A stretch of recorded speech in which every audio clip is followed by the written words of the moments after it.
Why is it not hip hop when I do it? Well, I mean, goddamn. When I do it, it's war. We was doing it like hip hop was one nation, and I have proof to say what I was doing. I did more for the East Coast than the East Coast did.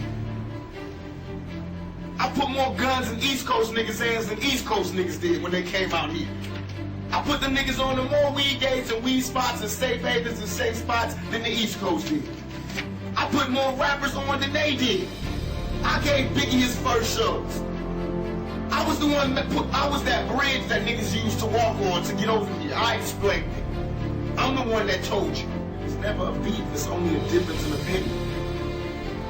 That's like me being mad at my little brother because he getting cash now. You know, I'm not mad at that. I'm just mad at my little brother when you don't respect me. And when you don't respect me, I'm gonna spank your ass. I don't give a fuck how rich you got on the block. I'm your big brother. I will break your big ass down. They know in their heart. That's why they get hell now. They can't sleep. That's why they telling all of the reporters and all the people, why they doing this? They fucking up hip hop because they in hell. They can't make money. They can't go anywhere. They can't look at themselves because they know the prodigal son has returned. I'm alive. The ghost is walking around. So, okay, you want to see some macho shit? I'm the most macho nigga out here. I'm the most, I thought you niggas knew, I'm the most thuggish nigga out here. I have no motherfucking feet. I have no feet. I have only ambition. And I walk by and I will do anything to protect and feed my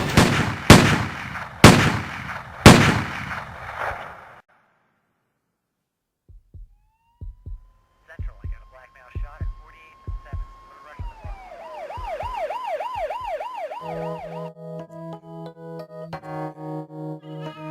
I'm sitting here hoping that we can find some way to kick it. Even though I got your digits, gotta struggle to resist it. I slowly advance till it's my chance not to miss it. You blow me kisses when he ain't looking at your heart's tooken. My only wish is that you change your mind and he get shook. Wanna take you there, but you're scared to follow. Come see tomorrow, hoping I can take you through the pain and sorrow. Let you know I care, and someone's there for your struggle. Depend on me when you have needs or there's trouble. I wanna give you happiness or maybe even more.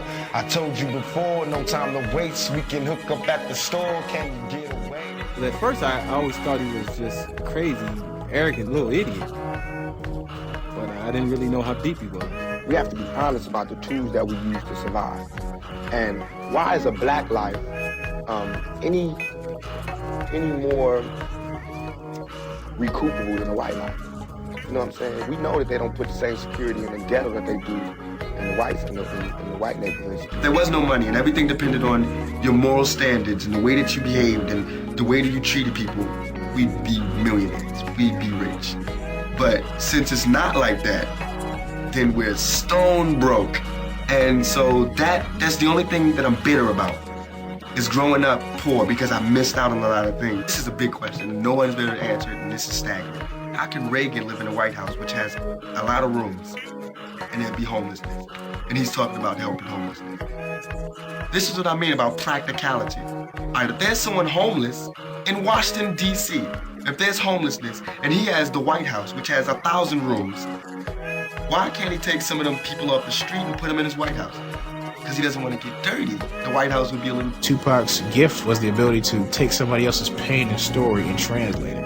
We, as rappers, bought that violence. We bought the violence that we seen on the street, we put in our records for years. And after 3-4 years, people are finally starting to see it because of all the statistics that's going on in the streets. If we stop talking about it, then they wouldn't take statistics. And when they stop taking statistics, then we'd be killing each other in the street and these white people wouldn't care no more. He would definitely give you something to think about.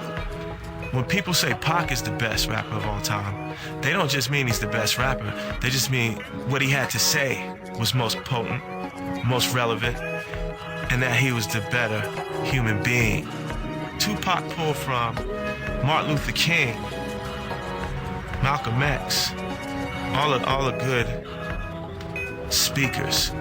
Even though you was a crack fiend, mama, you always was a black queen, mama. It's like pouring those words out because you mean it. Pac rhymed from the pit of his stomach. You know what I mean? He was singing it out, so...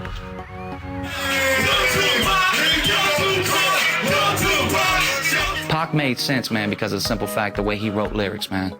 It's the way he wrote it down, man. He made a lot of sense because he was thinking about the fact that, fuck that, dude. Whatever he went through the day, he was like, fuck that. I'm gonna talk about this partying shit. I'm gonna talk about this drinking shit, or talk about, motherfucking streets, this, that, whatever. Didn't matter. But I love the way Pac put it all together because he can combine all those fucking concepts into one song and still make your ass dance. When I say thug life, I mean that shit. Cause these white folks see us as thugs. I don't care what y'all think. I don't care if you think you a lawyer, if you a man, if you an African American, if you whatever the fuck you think you are. We thugs and niggas for these motherfuckers. And until we own some shit, I'ma call it like it is. How you gonna be a man and we starving? Go ahead. And you can walk by 5 different houses, ain't a man in either one of them motherfuckers. How we gonna be a man? How we gonna be African Americans?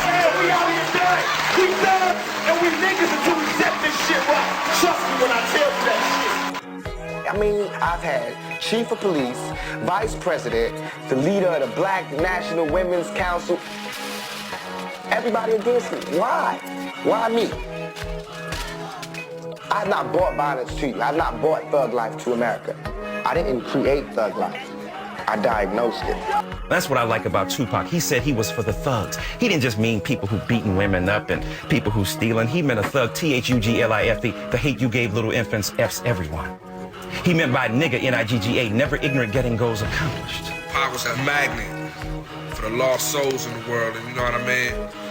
Lost souls always came to Pac in different walks of life, different forms and everything, but you know what I mean? He was always into helping the young niggas, the youth, the young niggas, younger than him, you know what I mean? Giving them a chance to do something. TK walked the 45 king, this is your thing. Check out how we swing. Look at my ding-a-ling and know that I am the king. I'm lyrical, lunatic. I'm about to go quick about this on politics. So massive girls give me a dick. All my songs deal with the pain that I felt from my childhood. That's what makes me do what I do. Pac's like, I gotta get this shit off my chest, whether it comes out or not. That's why he has stacks of poetry. That was his vent. That was his air. That was his oxygen. No changes, revisions. He would just scrap it and do a new song.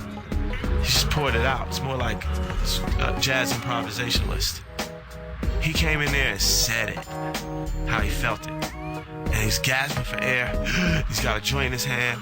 He's been smoking weed and cigarettes and Newports all night. So he's missing words here and there. So the way he would do it was like a dotted line principle.